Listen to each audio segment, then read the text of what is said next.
Welcome to our channel. Today we how to save on code editors with Sublime Text, beginner guide step by step clearly. First, download Sublime Text from the official website. Sublime Text offers an unlimited trial period. You can explore its features without committing to a purchase. After installation, familiarize yourself with the user interface. Take note of the editing area, sidebar, and command palette. Next, check out the available packages and plugins. Access the package control by pressing Ctrl plus Shift plus P. Search for useful packages that enhance your coding experience. Install packages that suit your programming needs. Customize the editor settings to improve productivity. Navigate to Preferences and select Settings to modify configurations. You can also create your own snippets to streamline repetitive tasks. Utilize the Go to Anything feature for quick file searches. This tool allows you to jump between files in your project effortlessly.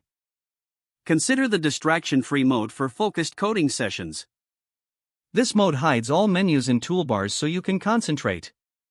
Remember to frequently save your work to prevent data loss. Explore keyboard shortcuts to increase your coding speed. Using shortcuts reduces reliance on the mouse and promotes efficiency.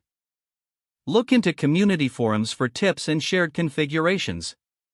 You can learn from experienced users and discover new techniques.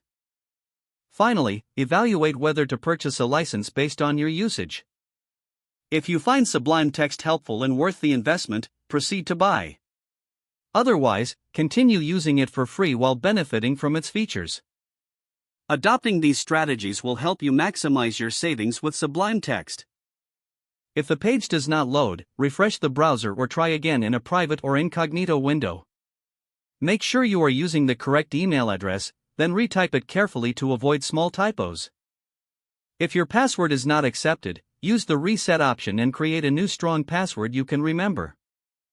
Don't forget to like this video and subscribe to our channel for more step-by-step tech guides.